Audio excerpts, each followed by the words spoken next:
توانائی کا لفظ اگرچہ صرف 200 سال سے بھی کم پرانا ہے، مگر اس سے پہلے بھی صدیوں سے بیلوں کی توانائی کھیتوں میں ہل چلانے کے لیے استعمال ہوتی تھی۔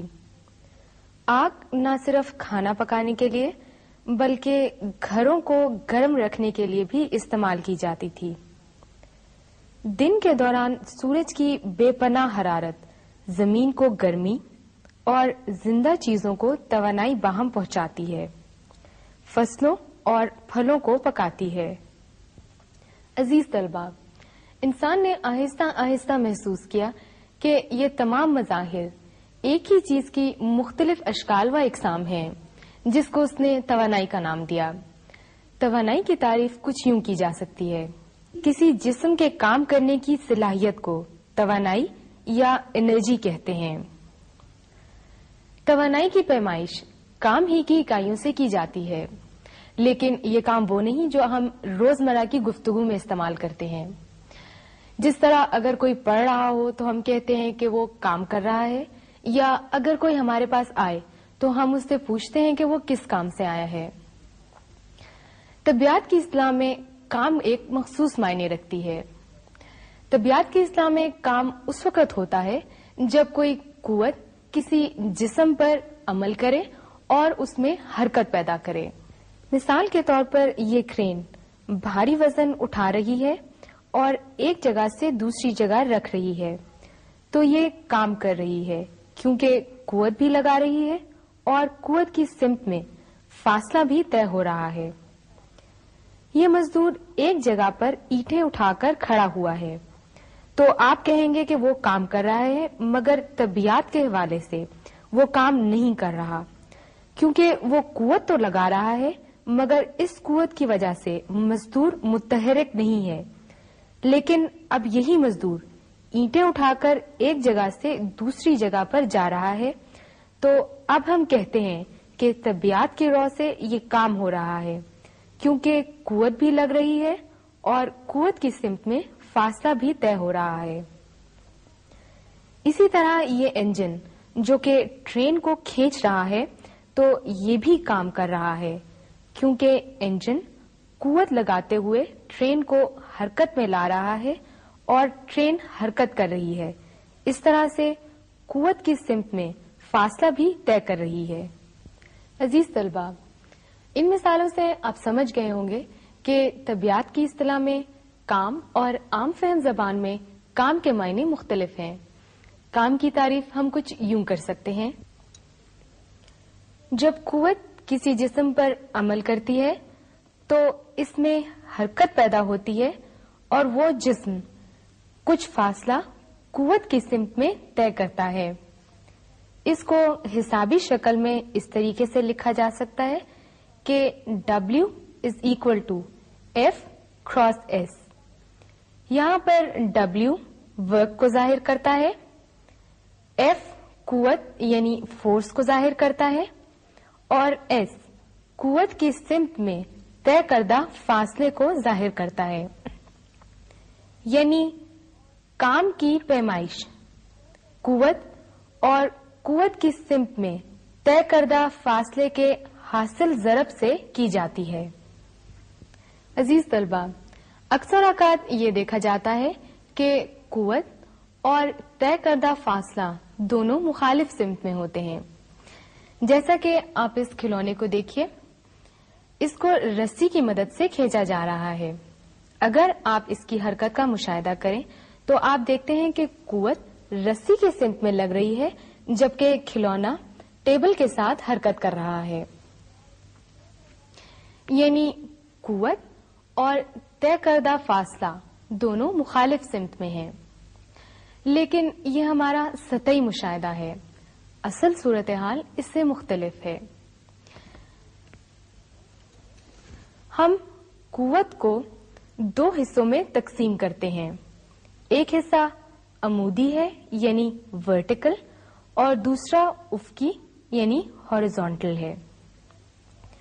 آپ دیکھ رہے ہیں کہ ورٹیکل اور ہاریزونٹل حصوں کے درمیان میں ایک زاویہ یعنی اینگل بنتا ہے، جس کو تھیٹا کا نام دیا گیا ہے۔